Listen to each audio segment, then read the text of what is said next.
We're an island nation, drawn to the sea that surrounds us. For many, it's a playground. For others, it's where we earn our living. But the sea's unpredictable. It can change in an instant. And when accidents happen, they happen very fast. The sea is a dangerous place. You don't respect the sea will bite you. There to save our lives is a volunteer army of nearly 5,000 ordinary people, ready to leave their jobs, their families, to race to our rescue. It makes the hairs on the back of your neck stand up, to know that if it wasn't for you, that person wouldn't be here. They rescued me, but they also saved a mum, a daughter, a sister, a wife. Oh my God. To see someone disappear under the water right in front of you is brutal. It's absolutely horrendous. Equipped with their own cameras, My light flashing. Yeah, mine. the crews give us a unique insight into every call-out as only they see it. Right, there's another little wave. Speeding through the roughest weather, searching for people who may only have moments to live. Can you still hear me? For those who risk their lives, it has become a way of life. When those pagers go off, it's life and death.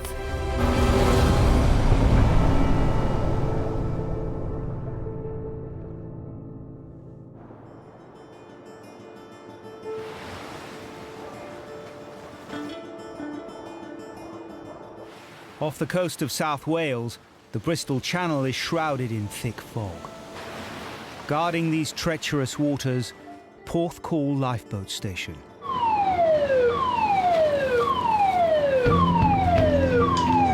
An emergency call's come in. The volunteers here are used to dealing with any crisis the sea can throw at them. We'll get dressed. But today's different. You're programmed to attend at the lifeboat station, put your gear on and go out and rescue somebody at sea. It's not often you hear that you're going to rescue somebody fallen from a horse in a boat. The only information the crew have is that a woman has been seriously injured while out riding. Casualty is at the muscle bed just past Scare Point. The 20-year-old is on a remote beach 3 miles up the coast. She's too far from a road to reach by ambulance. In this fog, an airlift by helicopter would be too dangerous. But guys, we're casualty extraction because there's no aircraft available because of the viz, okay? The only way to get her to hospital for urgent emergency care is by boat. We were kind of the only option. A lump automatically appears in your throat to know that it comes down to you. You can't really get it wrong. You can't take your time. You just need to get there and get the job done. Between the crew and the casualty lies one of the most dangerous headlands on their patch, Scare Point. To make matters worse, today they can barely see it. Scare Point is an area that you treat with massive amounts of respect. It's an evil cocktail, if you like, of dangers. It's got needle-sharp rocks. Big tides, fast-moving water. Some would use the word treacherous. It's an area that try to avoid if you can. The fog was so thick. It was really outside of our comfort zone. We couldn't see a thing. The other side, to the west, yeah? Somebody was testing us. You've got the end of Scare, yeah? Yeah, that's good there, mate. It's gonna be gnarly in there as well. Woo! We're beaching. The Coast Guard and paramedics have got down to the remote beach on foot. Cold, wet and in pain, Sophie, the rider, has already been examined by the medics. Her horse has been caught and led to safety. All right. But Sophie hasn't been so lucky. Hello, Sophie. Give us a sec. I'll have a chat with the paramedic, and then we'll get a plan to get you somewhere warm and dry, all right? Right. My phone rang, and it was Sophie to say, I've had a disaster. Okay. Moby ran towards some rocks and I've fallen off and I've hurt my left side. Okay. Then she started crying and that's when I started thinking, what damage has she done? Everything was going through my mind. Did she break her leg, break her arm?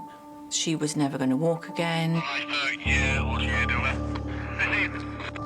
It's just frightened the life out of me, thinking the very, very worst. Right. It was when we learned that actually this is potentially a spinal injury with potentially life-changing injuries attached to it. Everything tends to slow down and you need to start to really think about what we're going to do and how we're going to do it. What we're going to do then is take you on our boat. Plan is... No, we're not going to be doing stuff like that, okay? Sophie's been given drugs for the pain and strapped to a stretcher. If she's damaged her spine, any movement could leave her permanently injured. Ready, brace, lower. But now the crew have to get her and a paramedic onto a boat and out through the waves. While Simon stays with the casualty, helmsman B gets extra hands from the bigger boat waiting offshore to help with the delicate manoeuvre. This is what we need to do, okay? We need to go in. All you guys are going to be concerned with managing the boat, okay? We want you in the water, just holding and steadying the boat for us. Keep your eyes out for any rogue waves or any waves at all. Keep me informed all the time. Is it okay? Yeah. Understand? Yeah. If you stay as you are, and we just, as the boat is set at that angle there, that's exactly how we're going in, all right? We had 2 people on board that really weren't used to being out at sea. One of them is completely immobilised. The worst case scenario would be that we encounter some large surf and the boat go over. Okay, so the brief I've given to the paramedic is, if it goes over, we'll worry about the casualty. He needs to worry about himself, so stay with the boat or a lifeboat, okay? It's all about risk versus benefit. Is the benefit worth taking the risk? And in this situation, when you're told that there is no other option, there's no other way of extracting this person safely and comfortably, then yeah, it was worth the risk. Keep going. Keep going. Steady, steady, Eddie. Steady, Eddie. You all right? I am your captain, and everything is going to be fine. Trust me, okay? All right. If we can just turn her head towards my left, to the starboard side of the boat. Right. Excellent. There we are. Been all right. Right. Paramedic. We get the paramedic on the bow here. Don't worry, mate. It's just to keep you dry, all these bags. Okay, don't worry. The crew must now navigate the riskiest part of the evacuation. Just hold us here, guys. Just let this settle down for a second, okay? Standing between Sophie and safety is the breaking surf. You're telling her everything is going to be okay. You will be fine. Okay, step away, guys. Step away. What you're actually thinking is, please let it be calm. Please let there be no waves. Please let this be okay. Cool. There's always an element of doubt. But you can't show them that.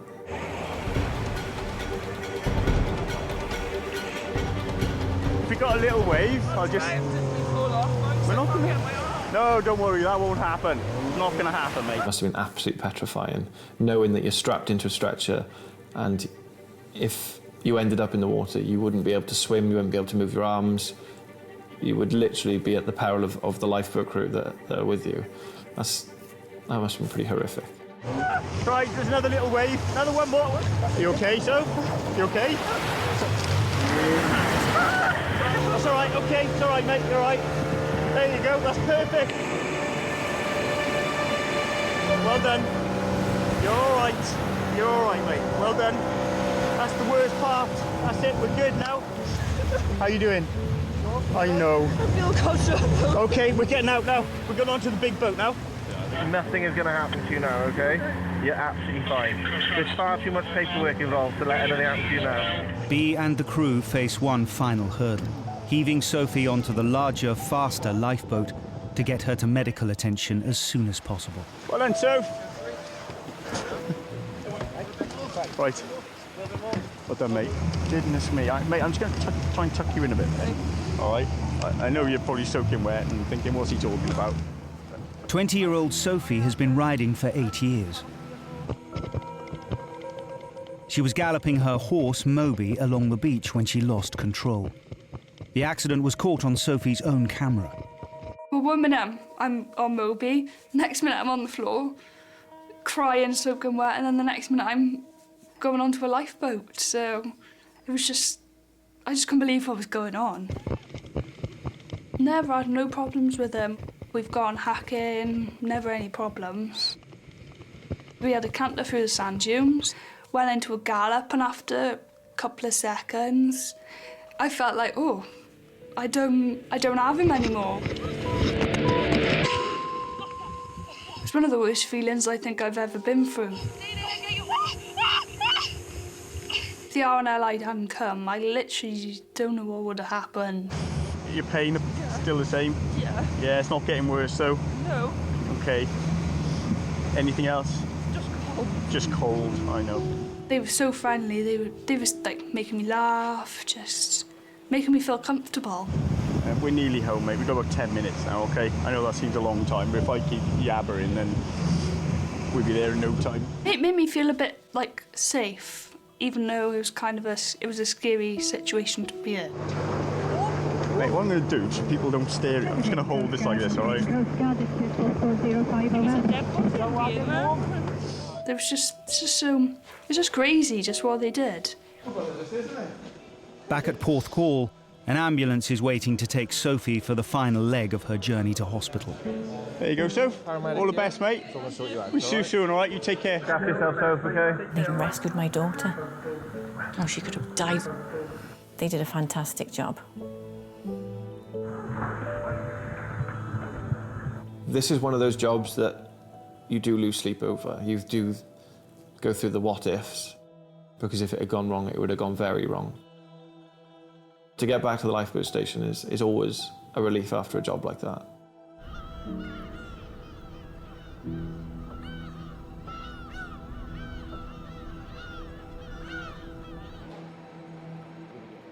For the volunteers at Porthcawl, between call-outs, it's back to the day jobs. Can I have a card, please? In B's case, he's cooking up the local catch. Yeah, we're probably 200 metres, 300 metres from the lifeboat station. So, yeah, it suits me well.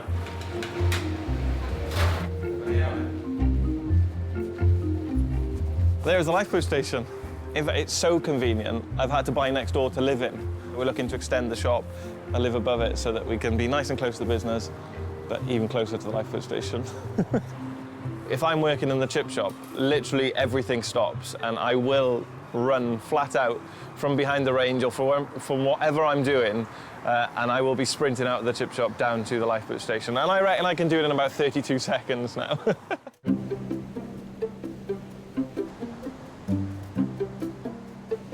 From the sandy beaches of South Wales to the wild shores of Shetland, at any time, there are up to 5,000 yellow-booted volunteers willing to drop everything to save the lives of others.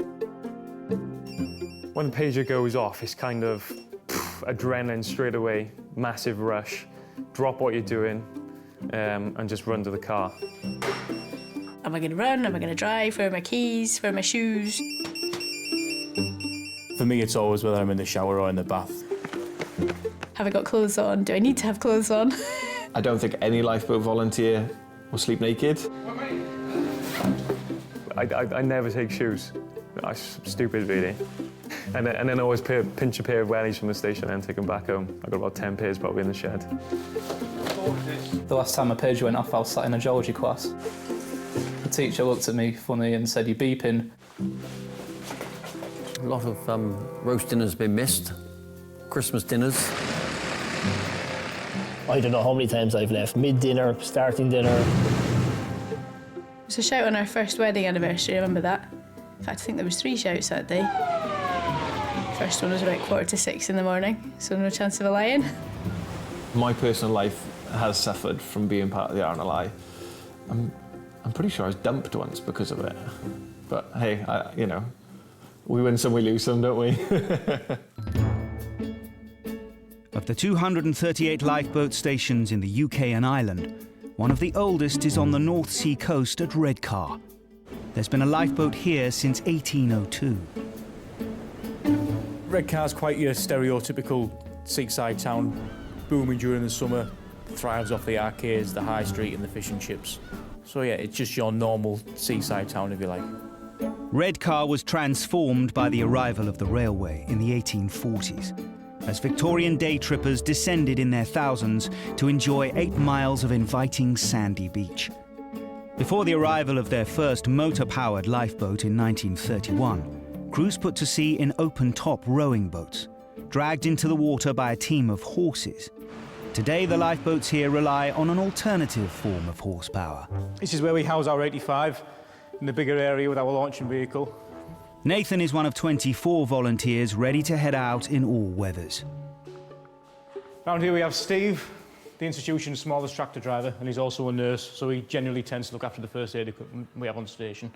Good afternoon, Nathan. Steve's a tractor driver. His primary role on station is just breaking things, unfortunately, with Steve. And making tea. And Neil's just joined up. And does Nathan take the mickey out of you guys quite a lot? Yes. He's been known to, yeah. A Land Rover full of balloons, whistles in your exhaust. The last one that he probably did was that one with the hazard tape. It's just how it is, you never know what's going to happen next. It's camaraderie, it's what keeps us going, makes us who we are. And it's good to know that when we need to do a job, we can all come together and get it done. Regardless of the crack and the mickey taken on station, when stuff needs to be done, we all come together and the job gets done when it needs to be. And many of the jobs the Redcar crew get called to are down to one particular problem. At Redcar we have quite a unique set of rocks, and they're not the friendliest of rocks, so our spectrum for call-outs and our potential for call-outs is quite high.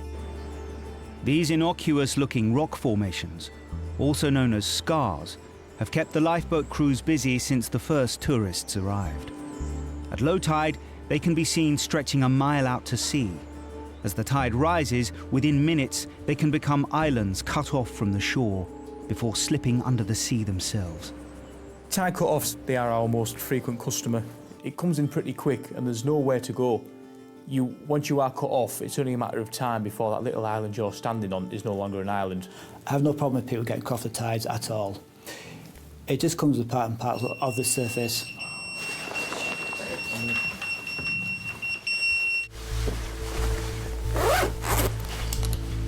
Down with you, Steve. We're all stable. The sunshine has brought a rush of visitors to the beach. Please. 2 out clambering on the rocks have now been cut off by the fast rising tide. Around our shores, lifeboat crews rescued 683 people cut off by the tide last year. Of those, the crews reported that 82 would have drowned if they'd not intervened. We had to launch the lifeboat very, very quickly as the tide's still rising. And where they were, the water becoming deeper. 1 minute it can be high and dry, the next minute it can be 6-7 foot of water above it. The tides change that quickly. A day out at the beach for 2 local students has turned to potential disaster. They're stranded, but the fast-moving tide is only half their problem. With the submerged rocks now surrounded by several feet of water, any attempt to walk back could see them plunged in over their heads, and the crew have no idea if the teenagers can swim. The terrain between the beach and the rocks where the 2 teenagers were is treacherous, it's rocky, it's slippy, there's big holes, there's crevices. We have launched on service and we have the 2 casualties on the scars in sight, over. I just had a call from your DLA. The casualties appear to be attempting to wade back across. When you need rescuing, there's always going to be that temptation to rescue yourself. That's human nature. Unfortunately, the knowledge isn't there to do an effective self-rescue. Although you could be waist deep in water on a rock ledge, one wrong step and you could fall off a ledge and be in over your head. With the teenagers now a danger to themselves, speed is critical.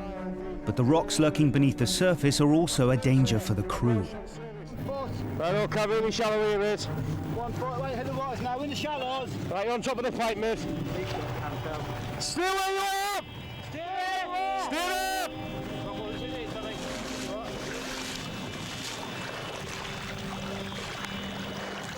you think they were quite relieved to see you there? Probably not. Somebody should buy a tide book. I think they were expecting someone to come over and tell them off for being cut off on the rocks. Had to walk this way to your taxi. Yeah. Sorry about this. What were you for? You're all right? You both all right? Yeah, fine. All right? It happens. They are not the first and they will not be the last people that we get off them rocks. It's a bit deep here. Go towards Cameron. Yeah, it's fine. You put your arm on our shoulder. Is it warm enough for you? Yeah, it's fine. There you go. All aboard your chariot. Former Coast Guard, like I'll be. Yes, sir, that's two 19-year-olds recovered off the rocks. Both in fine fettle. No further assistance required and will be returned to the station shortly. Over. Can we take pictures? Well, I just want a little bit further back with it. You want to take a rescue selfie? You take a rescue selfie. You want to take a rescue selfie? Why don't you tag me in it? That one goes through there. While the rescue would have been all too familiar to the Victorian crews who used to patrol this patch, today's trippers may have had a uniquely 21st century souvenir in their sights. The two people on the rocks may have been chasing Pokemon characters and believed that was what they were doing, and then the tide caught them out. If anyone else this didn't happen? I personally would not chase the Pokemon characters out to sea. I wouldn't chase Pokemon characters on land either.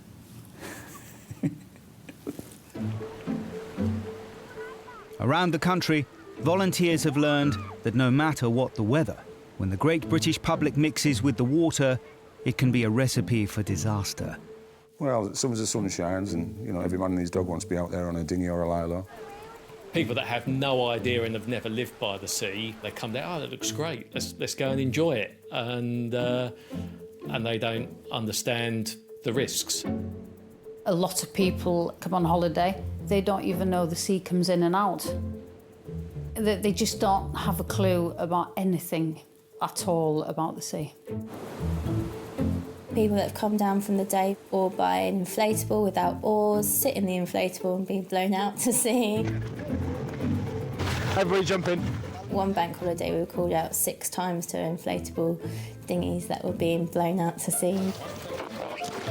You sometimes get people from up in the valleys come down and launch their jet ski and don't have any fuel. We have now recovered 5 casualties to the boat. We had one call out once where people were trying to use an electric fan because their engine had stopped working off the back to get themselves going. We pride ourselves on not being judgmental on anyone that we rescue, so we offer our support to absolutely everyone in any circumstance. It's not just casualties of the two-legged variety that occasionally call on the lifeboat cruise services. We did have a cow rescue in Kinsale. Quite a funny situation, really. They all ended up in a cave. Unfortunately, the tide started coming in and they got stuck. The lads went into the cave and one by one pulled the cows out. It turned out that all of them were in calf. 8 cows that day and potentially 8 calves, so that's 16 lives saved that day. Seeing the cows walk away safely with wagging their tails was, it looked like they were very, very grateful. The cows always say thank you.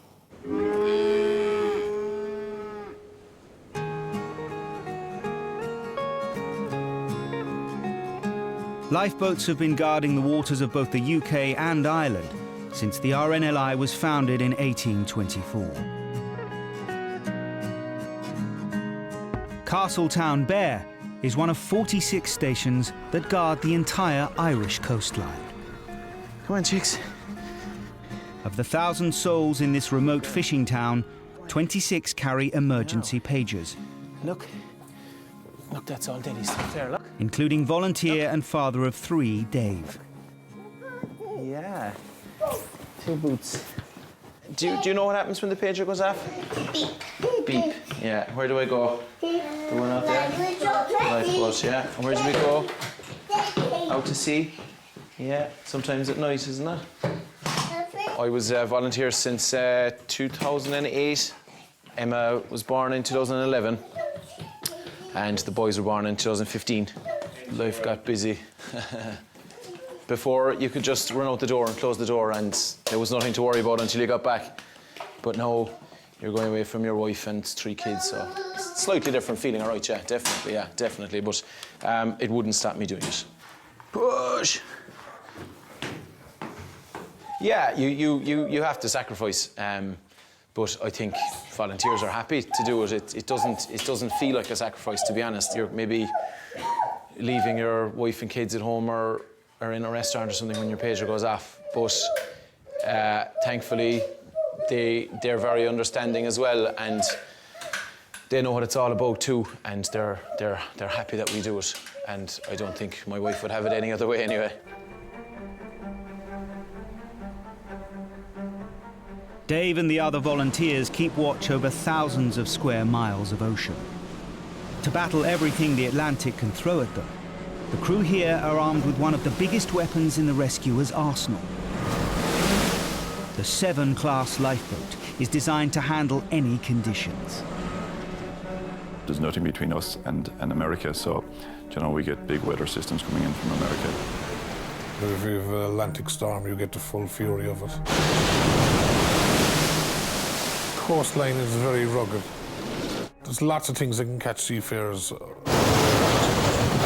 It's very unforgiving, so it is. 1, 2, 3. It's inevitable that something happens every now and again.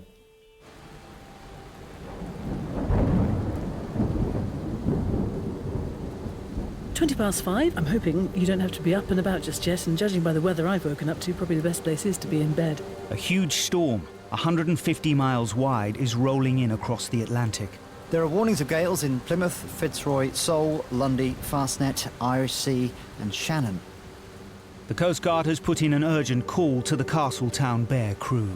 That day, myself and my wife, we were due to go to a wedding. Initially, I had no idea what the call-out was. I said, sure, look, I'll be gone maybe for a couple of hours. So it wasn't until we got to the station that I realised what was happening and where we were going. I realised this was a big shout.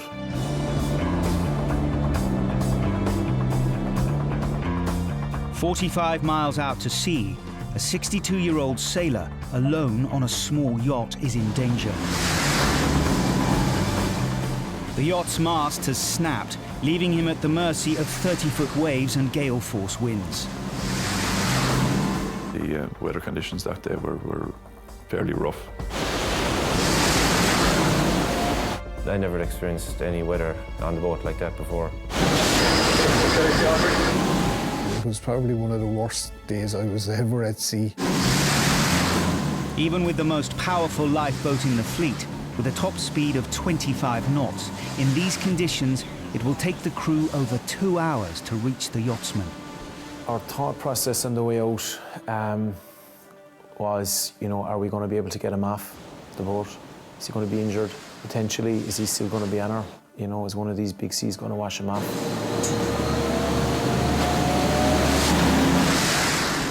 I suppose the thing that we're concerned with is finding him.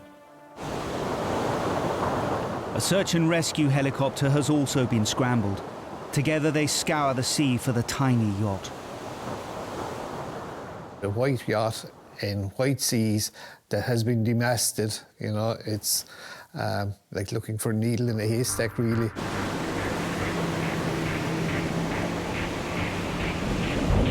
Over 2.5 hours after leaving port, the crew finally spot the stricken yacht. An experienced solo yachtsman, the 62-year-old sailor had been returning home from the Azores to Scotland when he was caught by the storm.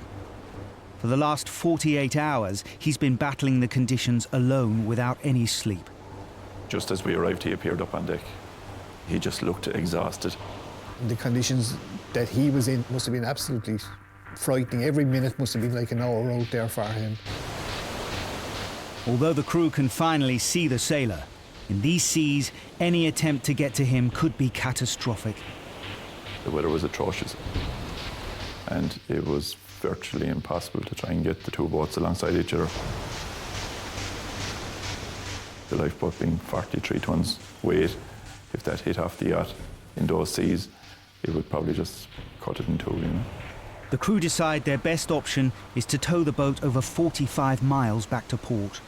The exhausted sailor must attach a rope to the bow of his boat himself. Out of the shelter of the cabin, he's exposed to the full force of the storm. He did struggle to attach to the tow rope. He seemed slightly disorientated. He kind of wasn't sure what he was doing at that stage, you know. I'd say delirious from just the rolling around and being thrown around at that stage, you know. At towing speed, the yachtsman now faces 10 hours being dragged through 30-foot waves in gale-force winds. We spent most of the tow half submerged. A sea would come, we'd go up one side, down the other side, and he'd appear through it then behind us. It was more like a submarine than a yacht for a lot of the tow, to be honest. It's a hellish enough place for him to be. Just 2.5 hours into the tow, the drained yachtsman signals to the crew for help. Say he was ready to throw in the towel at that stage. He had no more to give. He told us that he was getting very, very cold, hypothermic. Once we heard that, we thought we have to do something here and we better get him off the boat.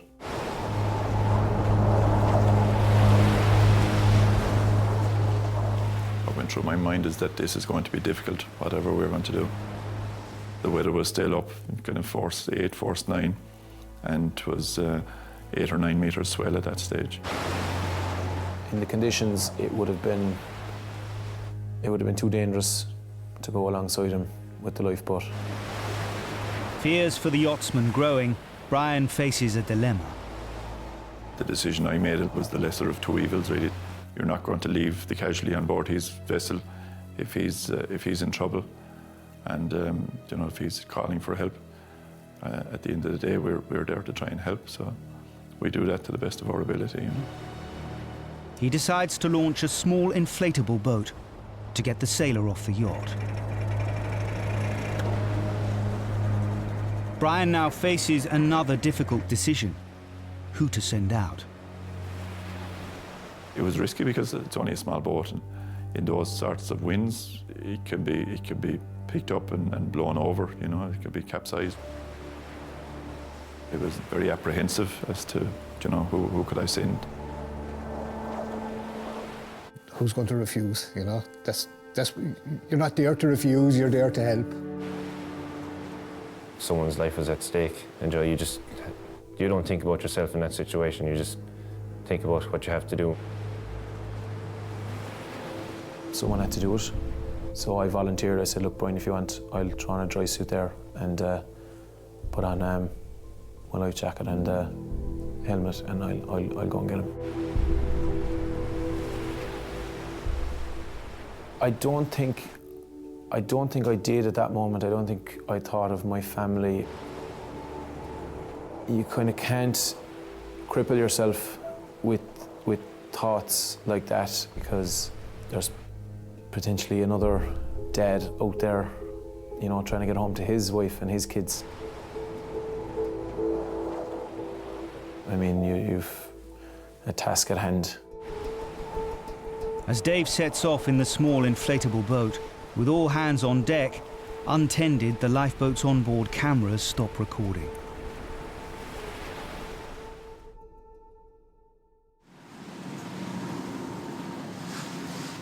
"20 minutes after heading into the storm alone, Dave returned with the sailor.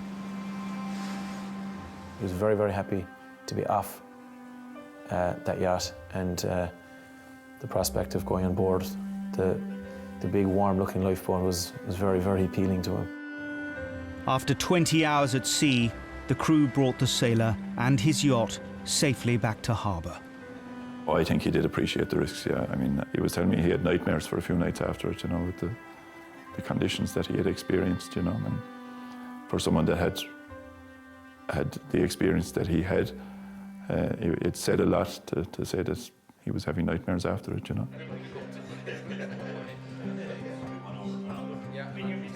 The Castletown Bear crew received an award for their actions at sea that day. Was what I did that day very brave? I'd say what I did that day was very necessary. When someone is in trouble, we all volunteer to go and do that. We all volunteer to go out to sea when the weather is good and when the weather is bad. And it's all for the same reasons, you know, it's all to help someone that's in trouble at sea. I think any one of the crew, if they had the opportunity to do it, would go and do it, you know, in a heartbeat. That's the kind of crew that they are, you know.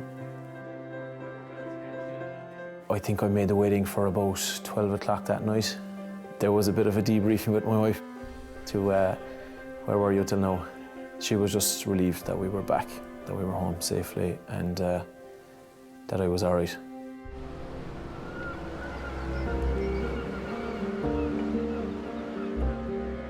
All volunteers must accept that danger comes with the job, and every stretch of coastline has its own reminder of the ultimate risk they face.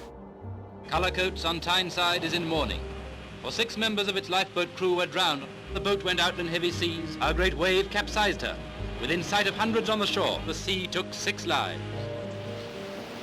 The Penlee lifeboat, the Solomon Brown, was launched just after 8 on Saturday evening. It was thought the lifeboat was holed while trying to rescue more people from the coaster. On the shortest day of winter, the village of Mousehole reflects the darkest day in its history. It highlights the fact that we're only human, but there is always that element of risk, and there is always that what if. And I think every one of us knows that. But so cruel was the raging sea, that the lifeboat, though unsinkable, was capsized twice. Only 1 man out of her crew of 8 has been saved.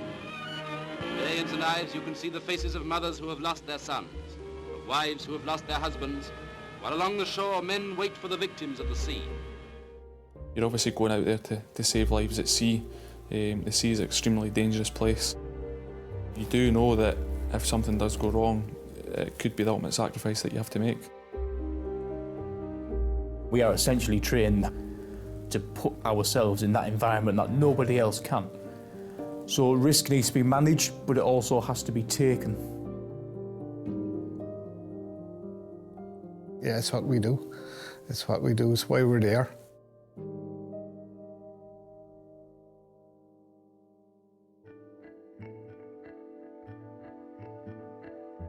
Sitting between Exmoor and the sea lies the town of Minehead.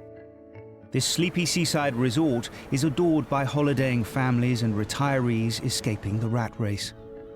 But the lifeboat station here guards one of the most treacherous stretches of coastline along the Bristol Channel. Years ago, before they had comms, you couldn't hear nothing. That was communication, just tap you on the shoulder on a helmet. The boat crew here is made up of 21 volunteers. We had to launch now, depending on where it is. Paul is coming up to 40 years service. One of the few youngsters on board, Harry, joined 6 years ago. Oh, I was just a bit shy. I was always a bit of a shy person, and then, yeah, it's a bunch of new people I never met before with a few funny characters. It can be a bit daunting when you're... I was only 17, so yeah. I was quiet to start with, that was the problem, I think. Now they say I don't shut up, so...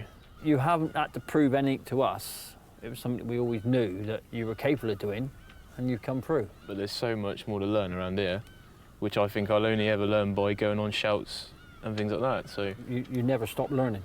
No. From each shout or each exercise, there's always something different. You just don't know what's around that corner. By December, with all the summer season crowds gone, just the locals remain. One, a 69-year-old woman, has gone missing. Overnight, emergency services have been scouring the moors and cliffs. After 17 hours with no sighting, the search is extended to the sea.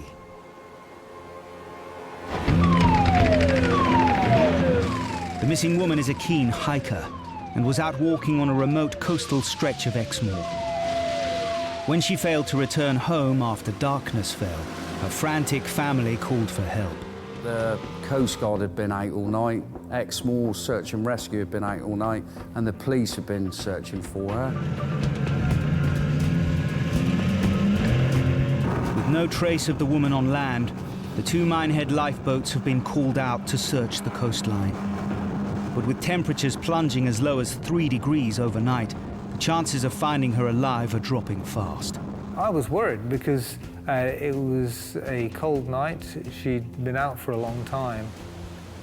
Somebody that's been out for 17 hours isn't going to be good. Coastal paths along this stretch of Exmoor drop hundreds of feet down cliffs to rocks below. This notorious knife edge can catch out unwary walkers. And with patchy mobile phone coverage, by the time the alarm is raised, it may be too late. She could have fallen down the cliff and banged her head and potentially drowned. You could be out looking for somebody who's not alive anymore. Since I've joined, I think we've had one shout to somebody who'd lost their life, and I didn't make the shout. I know the crew who did go out to it said it wasn't very nice. That is the only sad side of the RLI. I always look on it and bring back someone's loved one. The crew painstakingly comb every cove and crag, all too aware that every minute counts.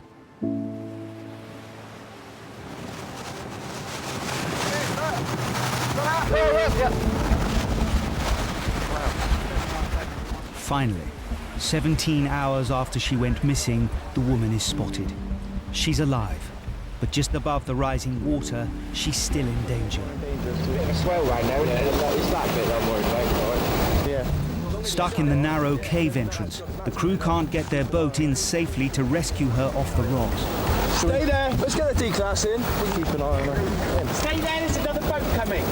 Just going to bring in a smaller boat. It's going to be 5 minutes. They call in the station's second, more manoeuvrable D-class lifeboat.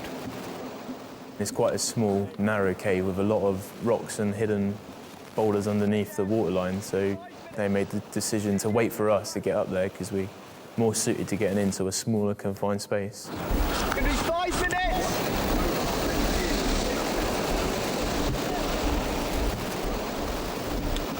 There was quite a bit of swell coming up and down the mouth of the cave, and we didn't want to really get stuck in that. I remember thinking to myself, I hope we don't hit any of these rocks that are submerged, because honestly, you can't see them, and you wouldn't even know it was there, and all of a sudden, a big, like, doof, and the prop's being hit. And it's not the best place to be in a cave without a working engine. It's a bit of a precarious moment. You don't think about it, you're just doing your job. Or you're just working as a team, and yeah, that's what you do, yeah. Come on, I'll jump off with her on, right? Yeah, right. I'll keep it in there. I'll bring it round. All right. Hold on for a now. All right. I think she was in a pretty dangerous position. She was dazed and weak, and the boat, it was moving around from side to side, and it wasn't quite level against the rocks. I don't want the casualty to fall between the boat and the rocks, because that's the worst place to be. So I just picked her up and gave her to Rich.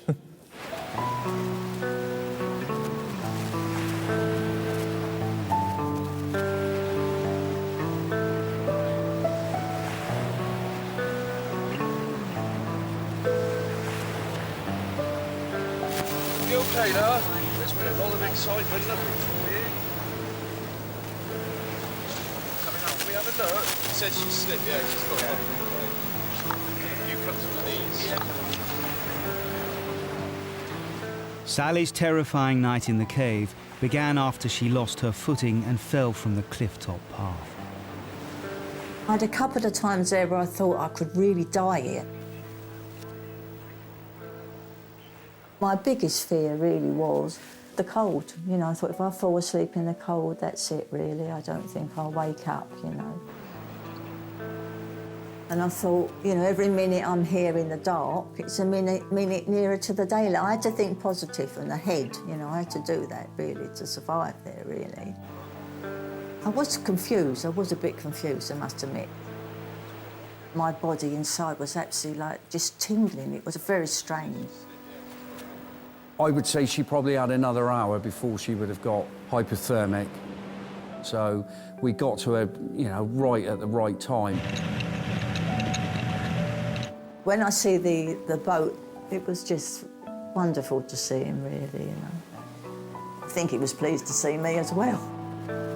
I think if they thought I was dead, that would be awful for them. They've got to find a body, haven't it? Really washed up, really. I'd say a little bit surprised, to be honest, that she was still alive, because it's a long time. She's a very lucky woman. Yeah, it was great. Great to find her as she was, really, yeah.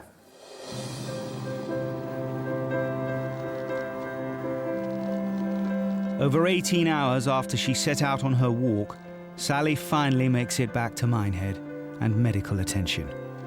I'm very grateful to them, and I hope I never need them again, really. To think they're volunteers, they've got other jobs as well. I think they're marvellous, really.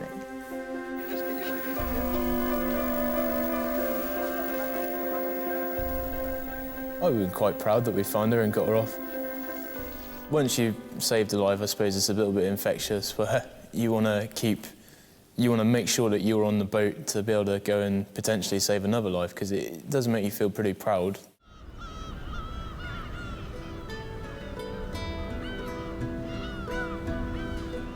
Back on the southwest tip of Ireland at Castletown Bear, this tight-knit fishing town has deep pockets when it comes to funding their lifeboat station. Today is Lotto Day. This week's jackpot is 5,600 euros, so it can go up to about 10,000 euros if it lasts for a good while. Sheila is my mother. She's been the fundraising secretary here for 50-odd years now at this stage. She has a lot of money collected over the years. Coming from a fishing community, I think, you know, it's good that everyone can play their part. Especially, you know, you've a lot of tragedies in this area over the years. In 1968, there was no lifeboat at Castletown Bear. 3 days before Christmas, a local fishing boat, the Seaflower, was caught in a storm. All 5 fishermen were lost at sea. There was a big search for them at the time, and the bodies were washed up the next day, so they were picked up, but they had all drowned. That was a very tragic story. The loss of so many touched the lives of everyone in this small community. That struck a chord with my mother and my father, and you know, I think that from there they started lobbying to get a lifeboat established in Glastonbury. Brian's mum, Sheila, helped fundraise for 30 years. In 1997, the town got its first lifeboat. It was great excitement. The day the boat arrived. And our Ireland match in Dublin wouldn't draw as big a crowd as what was here. What arrived on the day, yeah. The day she arrived, it was mighty. There was a great buzz around the place, yeah. There was, yeah. They came from absolutely everywhere. I was so proud. It's part of the lifeblood of the community. Most of the population in Glastonbury are connected to the fishing in some way or another. When their loved ones are at sea, it's good to, you know, to have the lifeboat there if they get into trouble.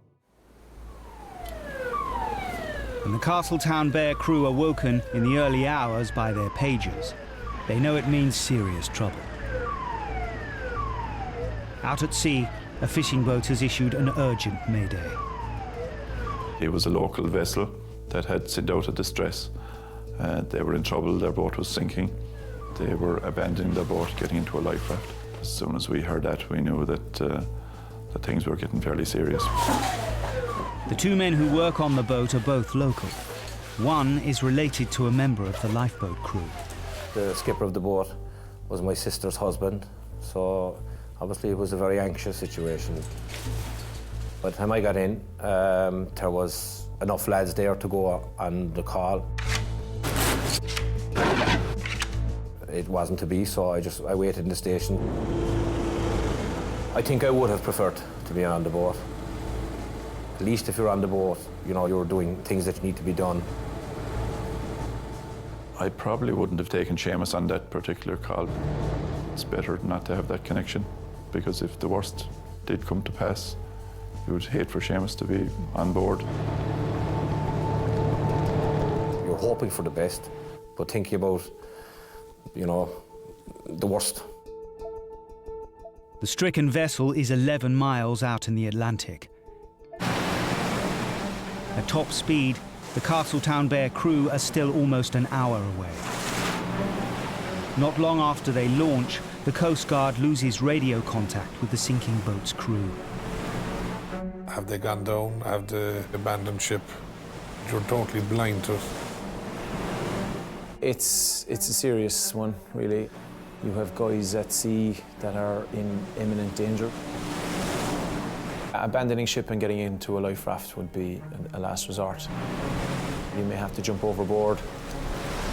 Casualties end up swimming to the life raft in a lot of cases. You know, it's survival mode really at that stage. If they do get into water, are they hypothermic, or they're in shock, so there's a lot of different factors. You know, they need to be got out of that situation as quickly as possible, really. 50 minutes after launching, the crew approached the last known position of the boat. There's no sign of a life raft. Trying to find a life raft at sea poses a challenge at the best of times. If you have a swell or a chop going, you know, it's going to be appearing and disappearing the whole time. You're going to be scanning the horizon for something, you know, really, really small. It's a big, big ocean out there.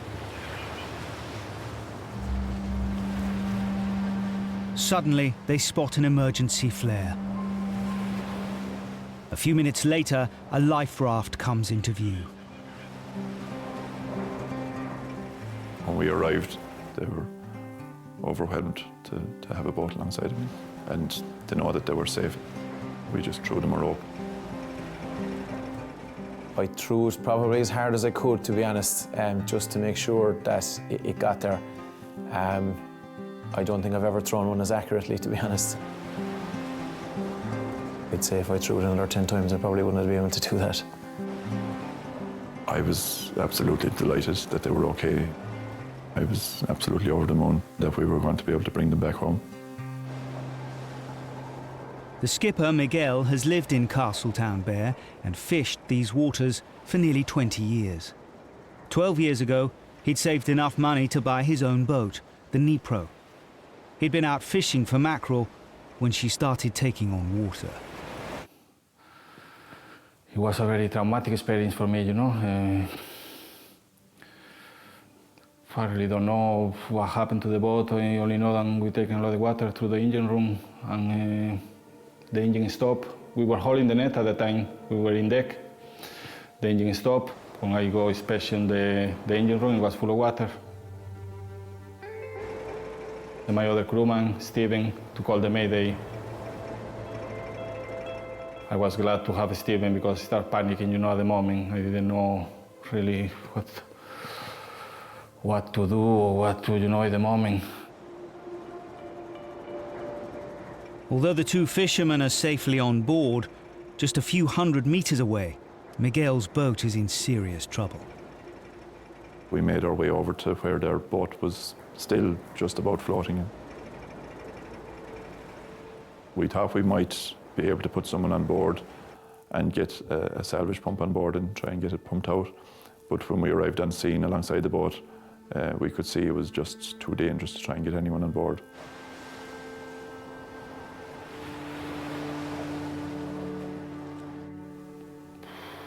It was really bad. It was the worst thing that happened to me so far, you know, in my 39 years of age.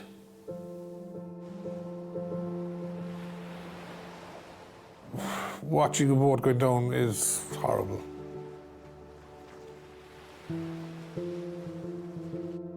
It's like watching somebody die. Just slowly, just slips. That's the only way to describe it, just slips away. And, you know, there's nothing you can do about it. Hard work over the years. Just in 1 hour, gone.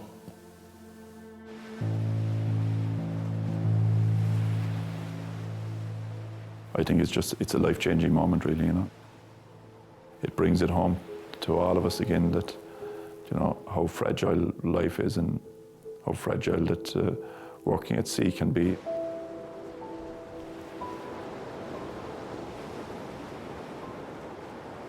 But at the same time, we were delighted that we had them on board and that they were safe and they were well, and that we were actually bringing them back ashore and bringing them back to their loved ones. So we knew that we had done the job that we have trained for years to do. Boats can be replaced over time, but can't replace a mother or a father or a brother or a sister. I really didn't care about the boat. Once the boat was, well, once everybody was okay, the boat really was only secondary. Obviously, it's a loss, but I mean, it pales in comparison really to what could have happened. They saved my kid's dad, and they saved my wife's husband, and they saved my life. Be forever in their debt.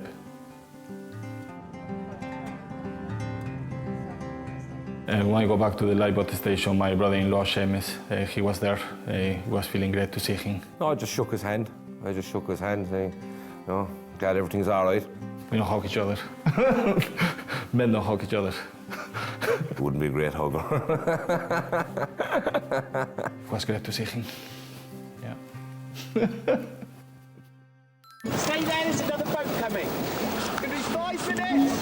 Intrepid hiker Sally suffered no ill effects from her night in the cave. She still likes to take long strolls through the countryside. It did take me a while to find the confidence, really. I mean, I had to watch every step. I'm fine now, and I've been out every day. I've probably been walking more than everything. I mean, I'm very grateful for being here, you know, and I realised how bad it could have been. I think I feel really lucky, really, more than anything. But I haven't actually done that walk again. It's lovely, but I don't think I'll go there again. I'll tell you, if we got a little wave, I'll just... We're not gonna... No, don't worry, that won't happen. Right, there's another little wave, another one more. Are you okay, Soph? You okay? And after her equine accident sparked a seaborne evacuation, Sophie escaped with just some bad bruising.